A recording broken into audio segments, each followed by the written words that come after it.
Hey guys, welcome back. I'm gonna be answering some questions I asked you guys on Instagram. If you're not following me there, why? I asked you guys in an Instagram story a few days ago to ask me questions that I've never answered before. Let's see, we'll start off a little tame. Someone asked, how tall am I? I've gotten so many comments about how I give off tall girl energy online, which is so crazy to me because I'm not tall at all. I'm 5'3", not the shortest, but definitely not tall. That always really surprises me. I don't know why I give off tall girl energy. Yeah, I got a lot of questions about if I'd ever leave LA, where would I want to live, you know, if I were to leave, do I plan on staying here forever, etc. I honestly don't really have an answer to that. I have zero plans to leave LA. I love living here. All of my friends are here. My whole life is here. I love it. That being said, like, I would love to have a house one day. And at the rate, at where things are now and at the rate they're going, I don't know if that will ever be possible. Who knows? Maybe my YouTube channel will blow up. I'll get all these cool opportunities and I'll be able to buy a house. But as of right now, the smallest house in LA is $1 million. It was such a big deal for me to move here. This was like the place I chose for my life. I chose to live in LA and I love it. So I don't want to leave. But you know, never say never, I guess. I did, you know, piggybacking off of that, I did get a lot of questions about why I moved to LA. Some people said I had never addressed that before, and maybe I haven't. Anyway, long story short, I grew up always coming to Southern California. When I was really young, my grandparents lived in Newport Beach. I just always, you know, California is so different from the East Coast, especially from the suburbs of Philadelphia. It just felt like such a magical, beautiful land to me. And I just always had really nice, warm memories.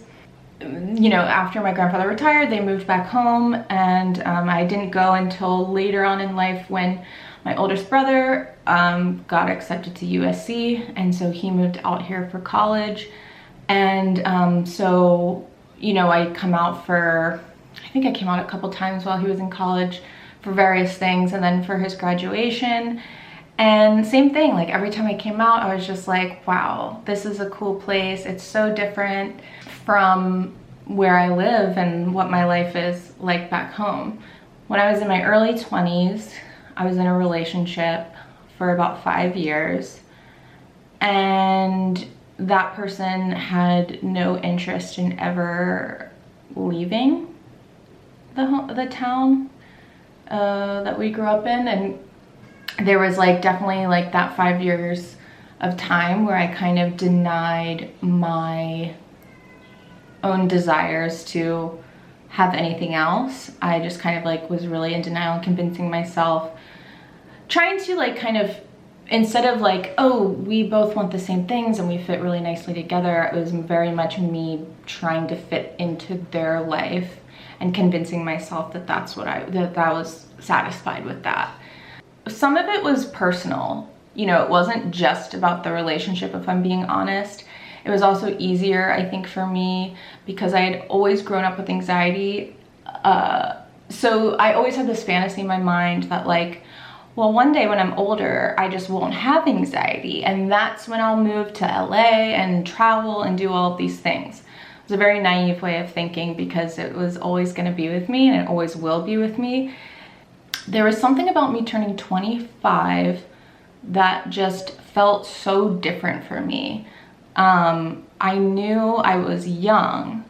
I still am young, but there was something about 25 that I was like, it's now or never.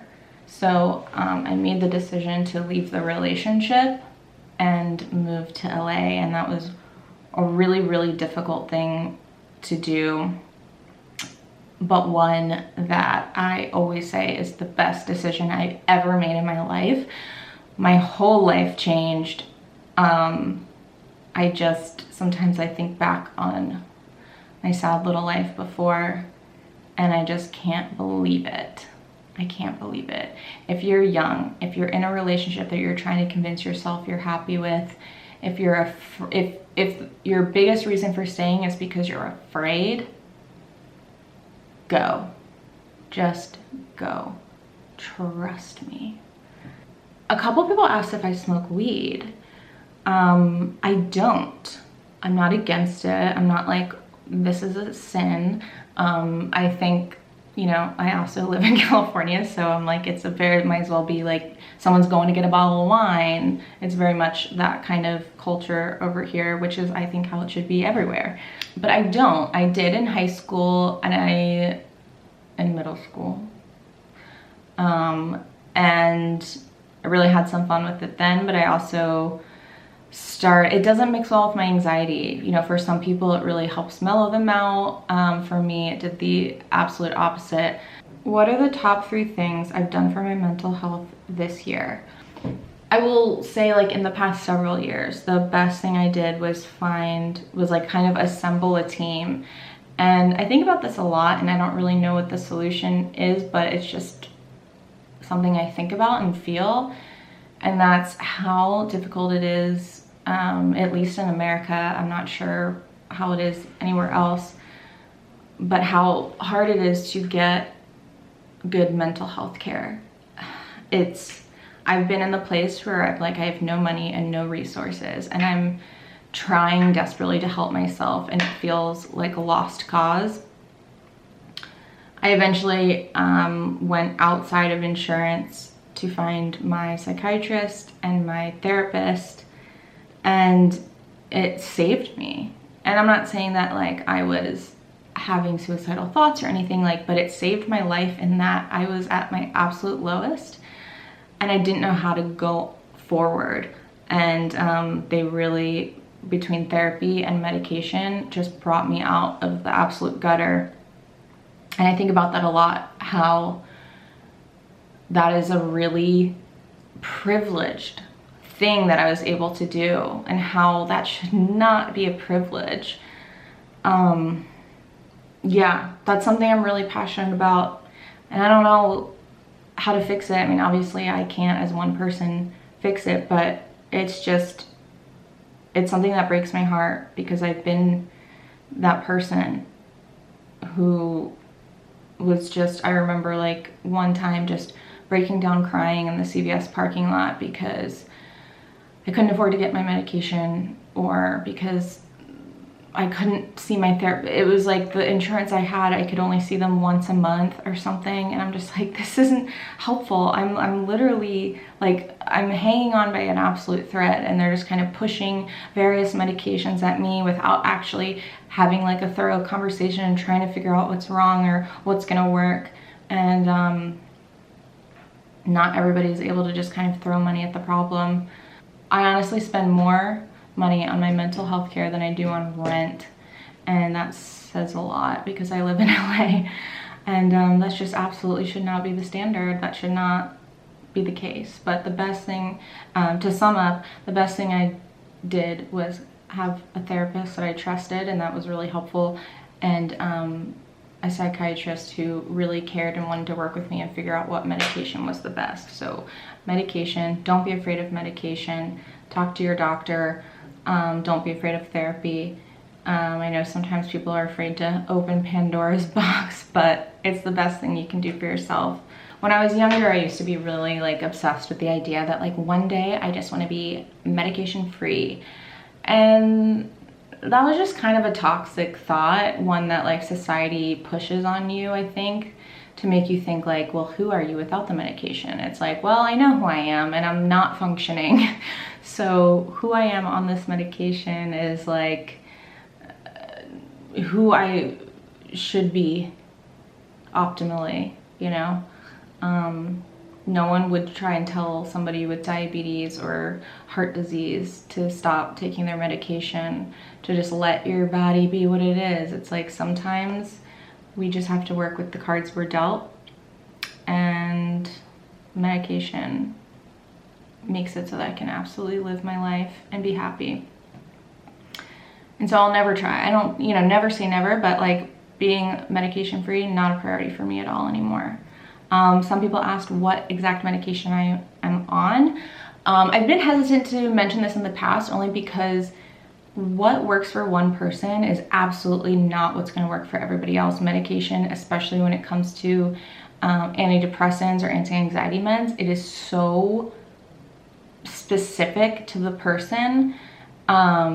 Like for me, I had been given all of like the standard SSRIs that across the board work the best for most people. But I discovered that like for whatever reason, my body does not respond to SSRIs. And so the only class of medications that I've ever had success with are SNRIs. So my doctor was able to work with that knowledge and match me with an SNRI called Prestique. So that's what I take now. Again, ask if you're curious, ask your doctor about it, but it's not what, because it works for me doesn't mean it's gonna work for everybody. It's just it's so specific. How did you get into YouTube and how has your relationship with it changed? Oh my God, it changed so much. So I got into YouTube, I wanna say it was like, I guess I can pull up like my first video ever. Let's see, when did I upload my first video ever? My first video 9 years ago, and it was like exclusively makeup. I did like exclusively makeup for years. I was obsessed with watching beauty gurus on YouTube. I really like learned how to do makeup by watching like the Pixie Woo sisters. And I always kind of was like, I want to do this. Like, I want to try this out. Like, that would be fun. And like, I had friends like kind of encouraging me, like, you should do this, you should try. So I finally just bit the bullet, but it took me so long to get comfortable. Like, I just felt so shy for some reason. Like, there was something about setting up a camera and talking to it that just felt so embarrassing. And I still think that, but I'm so used to it now that I can just set up, and I can even do it like sometimes in front of like the fact that Ted's in the other room like listening to this. That would have killed me like back in the day, like when I would film in like my old apartment, like I would only do it when my boyfriend wasn't home. Like I couldn't bear to talk to a camera while people were around. So in a way, I've gotten so much more comfortable. But that was definitely like a hurdle I had to get over. But I was really kind of inconsistent with it. I was also like a student at the time and like working, and only was filming when people weren't home. And so I just was kind of like inconsistent with it. But I really enjoyed it, but I never felt like I was truly myself online until after I moved to LA. And it was because I really started struggling with my identity, and that I had always, you know, I was working as a makeup artist at the time. I was like working at a department store, at a makeup counter for years. And you know, my idea was to like come out to LA and work on sets and be a makeup artist. And so that was kind of my journey. But as, you know, as I was like kind of working these like gigs and like these odd jobs, when I moved out here, I was just like quickly coming to the realization that I was like, I am not happy doing this. Even though I love makeup and I love products and I love sharing it, I didn't love doing it on people as much as I thought I should. I've kind of pigeonholed myself online to where I was trying very hard to fit into this like beauty guru, kind of like doing the things that other people are doing, and this is how I'm supposed to act, and I was kind of just feeling like an imposter and not myself. And so that kind of like, I mean, if you go back years and watch my videos, I'm like a different person. And a lot of that is because I am a different person, but a lot of it is that I was afraid to be who I actually was on camera because I felt like I didn't fit into a mold. So part of that was like meeting Haley and seeing her videos and her just being like really funny, because we were like really similar and we really hit it off. But if you had like looked at our videos at the time, you would think like, how could these people be friends? Because I wasn't really being myself online. And so to be honest, she like inspired me to start like vlogging, and it was also like my identity crisis of being like, what do I actually want to do? Like, who am I? I came here to be a makeup artist. My whole channel is now about being a makeup artist, and it's like, but this doesn't make me happy anymore. This doesn't fulfill me in the same way. And so I started just kind of experimenting with like, I kind of just used YouTube as almost like a diary. And you know what? My engagement and followers started going up more than they had ever done before. And I realized I'm actually connecting with people rather than them just kind of logging on to watch me do an eyeliner tutorial or something like that. And so I started really actually feeling like I was building a community for the first time. And I just felt really lucky that you guys were like growing with me and like really kind of starting to see like the real me and really accepting it. And yeah, makeup is still clearly a huge part of my life, but it's not the only part of my life. And so I'm just happy to be able to share all the things that make up me and relate to you guys on those. Okay, this one came up so much, and it's how did Ted and I meet? Kind of an interesting story, kind of a funny story, and kind of a cute story. So we met in September of 2017 at a mutual friend's birthday party. And that mutual friend is Chelsea. You've seen her in my videos, you've seen her on my Instagram. She's one of my best friends, also one of Ted's best friends. Her and I met years before at this really crazy job we both had. It was like this startup in Venice to work these insane hours and do this. And we were essentially working as like a full production company for these like rich people. Absolute unlivable wage. And we kind of were just like hating our lives, and we really bonded over that. Like, Chelsea's really funny and we would just laugh a lot. So yeah, that's how Chelsea and I met. How Ted and Chelsea met is a little bit more interesting in that they met on a dating site many years. He's known Chelsea longer than I have, and they met on a dating site and went on a few dates. And they had like a really incredible connection, but it was not romantic because Chelsea later came out as gay. But because they had like such a great connection that obviously wasn't romantic, they stayed good friends. And so they had been like really close for many years. So then Chelsea in 2017 had a birthday party.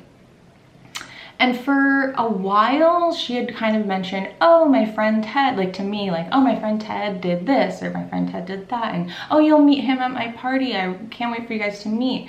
You know, it's kind of one of those things where it's like, oh, you guys, we'll all get along, we'll all hang out, and, you know, la la la, it's gonna be so fun. Like, she wasn't thinking in like a romantic setup. I don't know why. You know, and she was kind of saying the same thing to him, like, oh, my friend Joanna and you guys will get along, you guys are, you know, both funny, and, you know, we're gonna hang out, we'll do this together, XYZ. So it was a lot of us hearing about each other and being like, yeah, I can't wait to meet and like hang out, and you know, and just, oh, you'll meet him at the party kind of thing. But again, we didn't know what the other person looked like nothing. It was kind of just like, I pictured him with red hair. I don't know why. I pictured him with red hair. But so I didn't expect Ted to be Ted. So we're at this party. It's like a huge backyard party. Chelsea's off, you know, being birthday girl somewhere, and I'm kind of just mingling with other friends, sitting. And a couple times, like during the night, this guy walked by and like was kind of like making eyes at me. And this was a time in my life where I was like, you know what? I had gone on so many bad dates, and I was just kind of like enjoying being single, that I was just like, not a priority for me. Like, I looked cute at that party, I'm not gonna lie, but I was like so not interested in like going there to meet anybody. Like, I was just like, oh my God, so many of my friends are here, this is fun, and I'm just sitting at the table like eating, talking to a friend. This is a funny coincidence actually, because I'm talking to my friend and she had asked me like, oh, like what kind of guy like would you be interested in? And I was like, kind of like a Mark Duplass type. And in that immediate moment, Ted walks by, who I think is very much a Mark Duplass type, walked by and like locked eyes with me in a way that like he wanted to get my attention. And I remember like my friend and I looked at her and we just started laughing, because it was just like really ironic that I had just said that, and then that happened and Ted walked by. But again, I didn't know it was Ted, and I wasn't interested in meeting a guy, so I was just kind of like, whatever, and went on to talking. Ted also we kind of bumped into each other again. Like, we kind of had like across the room moments, like for the rest of the party, where like, you know, he'd look at me and we'd kind of have like a moment and then go back to what we were doing, but never spoke to each other. Ted actually has a picture of me on his phone from before we met at that party, where like apparently, and I didn't register that this was him, but this is kind of like the long distance like vibe we were having the whole night, is that like I was sitting like along a back wall in Chelsea's backyard, and there was kind of like party lights behind us, and I was like sitting with a few people like talking to Chelsea, like just kind of leaning against the wall. And I think Chelsea was like, Ted, take a picture. And like, there's a photo where I'm like, we're all posing, but I didn't realize it was Ted. So kind of funny, as a picture of me on his phone before we actually met. So party's now winding down. It's just like a few, well, like I said, it was a huge party. So now it's like winding down. It's probably like 4 in the morning at this point. And there's just like some scragglers, but like 15 people or so.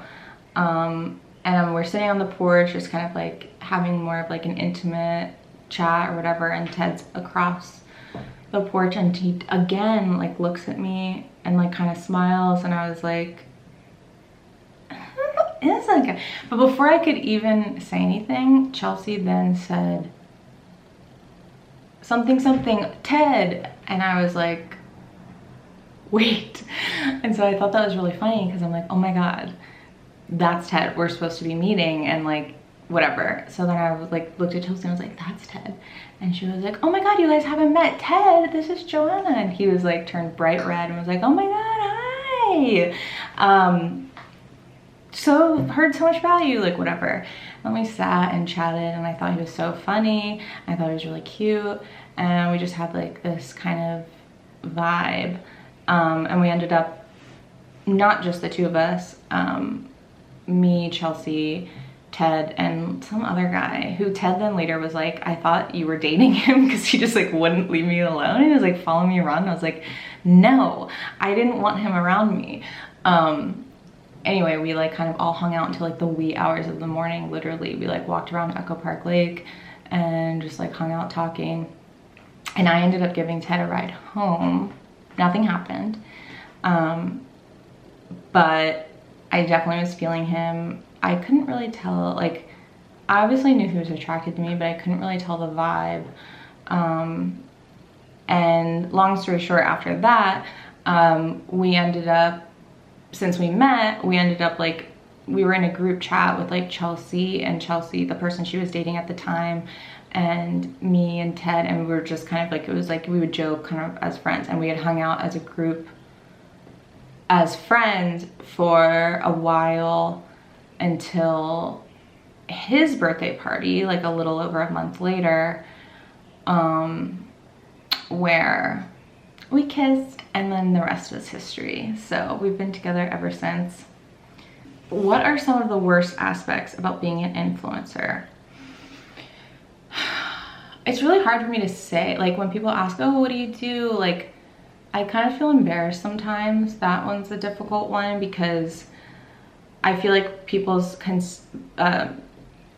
have like an idea of what that means. Either you have people that you like to watch on YouTube, and so maybe then you're like, oh, cool, which I do get that sometimes. But sometimes it's like someone who just has an idea of like influencers, and they think of like girls like posing in front of the pink wall, just like, or like family vloggers, or like Logan Paul. And so I'm like, I never want to feel like lumped into that kind of category, because I'm like, I also have substance, and I'm like, I'm not out here just like exploiting my family or myself, just trying to like have a connection and make people laugh and entertain people, but that's like a really long-winded answer if someone just casually is like, what do you do? So sometimes I lie, and like if it's like a Uber driver and I'm just like, oh, I work at the mall, you know, just easier that way. I mean, I still have family members who don't totally understand what I do, and I'm like, that's okay. We can just leave it at that. It is hard. I don't want to say anything's hard. Like, obviously my job is not like grueling, but what I mean is like sometimes emotionally difficult to need to be on. Like if I need to work, sometimes that means sitting and answering emails and like negotiating rates and reading contracts and scheduling content and stuff like that, or editing videos. Did I already say that? You know, whereas clearly I don't have to be on. I'm kind of doing like, you know, computer work and things like that. When I need to like film content, that can be really hard for me because I need to be in a specific mood. And I don't need to be. It's like, obviously I can have and continue to get on and tell you guys like some hard things I'm going through and like things like that. But I do want to strike a balance of like not only filming when I'm like at my lowest or don't really feel like being on camera, because I never want to feel like resentful to you guys or to my job. And that can really happen pretty quickly when you feel like you're forced to talk when you don't want to talk. I can be a really introverted person, and so I really just kind of have to be in the mood to like want to share, even if I'm like having a difficult time. So that's the most difficult or most challenging part about it, and I'm still not great about it, but a lot of the time I can usually like kind of pep myself up, and once I start talking I'm like kind of in a good mood. It's like that same feeling when like you're about to hang out, you made plans with a friend and you're like, oh, I don't really feel like going. If you're an introverted person, you totally know that feeling. But then once you're kind of hanging out and you're like laughing and talking, you're like into it. Yeah. Anyway, what has been the biggest trauma / emotional baggage you've sorted through? Wow, some of you guys not holding back, but I will answer. There's no like one trauma or one thing in my life that I sort through. I mean, we all kind of work through a lot of different things. I will say one of my biggest was my past relationship, the one I left to move to LA. I still am working through a lot of that. And it's not really because that I'm not over this person, because I was over them when I left the relationship, but more how they treated me, things I put up with, just an overall feeling of being so unhappy and trapped and not valued or respected. Those things really stay with you for a long time and kind of shape the rest of your life. And so I think I will maybe always be unpacking that a little bit. What's your go-to hot dog toppings? Okay, I gotta give it to you. I've never answered this, and so I will. I'm a simple gal. I love hot dogs, but I keep it simple. Ketchup and mustard. That's it. I'm not taking any more questions about that. Do I have a 5-year plan, or do I just take life day by day? Definitely don't have a 5-year plan. I would like to, I think it was another question, so maybe I'll just make it a twofer. Someone asked if I would like to have kids. I would like to have kids someday. I don't think it will be within 5 years. Although, don't quote me on that. Like, I have no idea. A lot can change in 5 years, but it doesn't feel like something I'm close to wanting yet. So that's why I feel like maybe not within 5 years. But you know what? I'm someone with a lot of anxiety and OCD, so having a plan and feeling like I'm in control is something that's really important to me.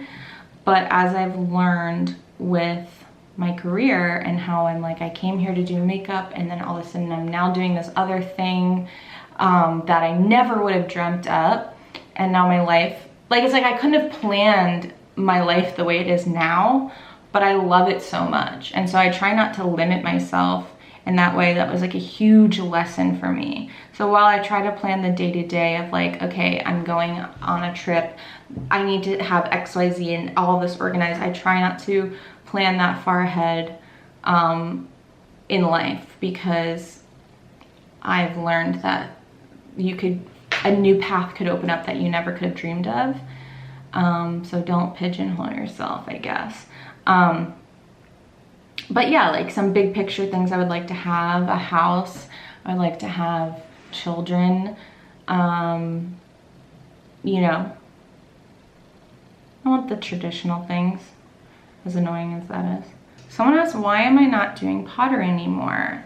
You know, I don't think it's gone from my life forever, but the pandemic really halted my obsession with it. Like for a while, it was kind of really bringing me out of a depression. And then I was just kind of like obsessed with it and like really hyper fixated on it.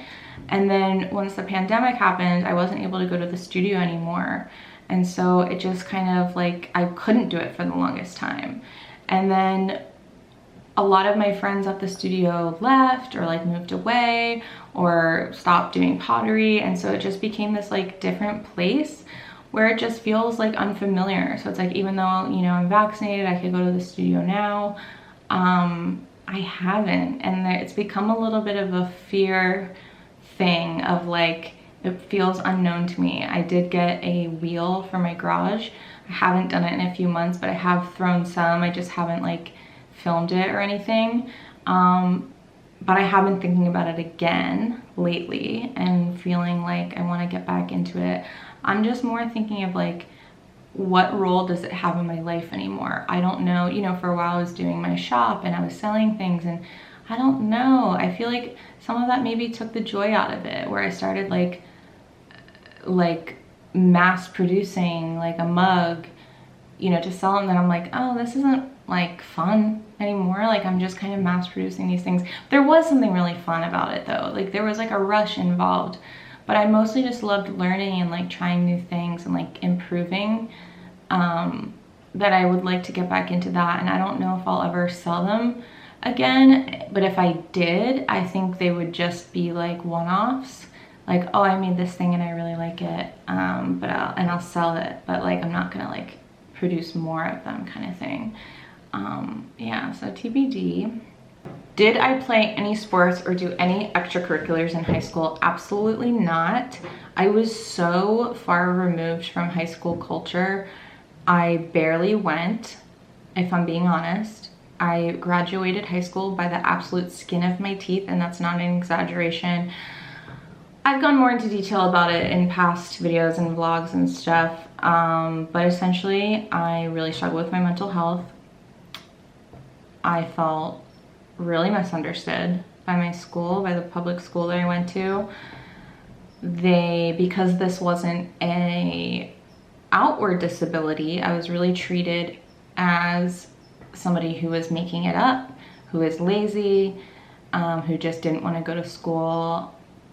I was really angry, so I kind of like had an attitude, you know, with teachers. Like I think someone recently was like, and name a teacher that's really impacted your life. I'm like, none, if I'm being honest. I'm sorry.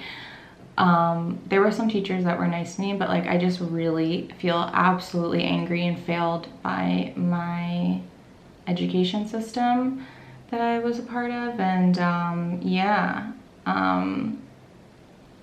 I think I feel angry for myself, but mostly like for the child in me. Like now that I'm an adult in my 30s, I'm just like, I'm shaking my head at some of the things that teachers had said to me or the way they treated me. So yeah, there came a time my senior year where they kind of just encouraged me to drop out and get my GED. Like they kind of didn't want to deal with me anymore. And thank God for my parents, my mom especially, who really fought for me and who was kind of like, that's not an option, and really kind of threatened them, that she was like, we're not going away. You are not gonna let her slip through the cracks. But yeah, it was bad for a while. Like I had to go to court for truancy for missing so much school. Like it was serious, but like I really couldn't go for long periods of time because of my anxiety, and OCD was so bad, and I felt so trapped. And I still feel that way. Like I don't like being trapped anywhere, and I felt so trapped at school.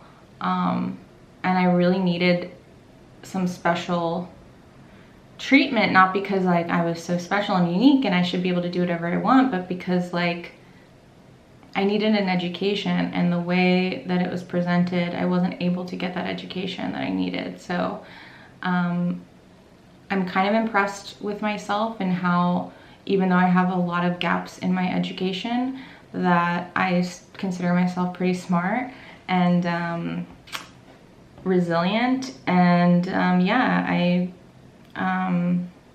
no, did not do any extracurriculars. Okay, I'll end it here because a lot of them are just kind of repeats. Someone asked my zodiac, sun and moon. So I am an Aries, and I don't know, I'm not like a huge like astrology person.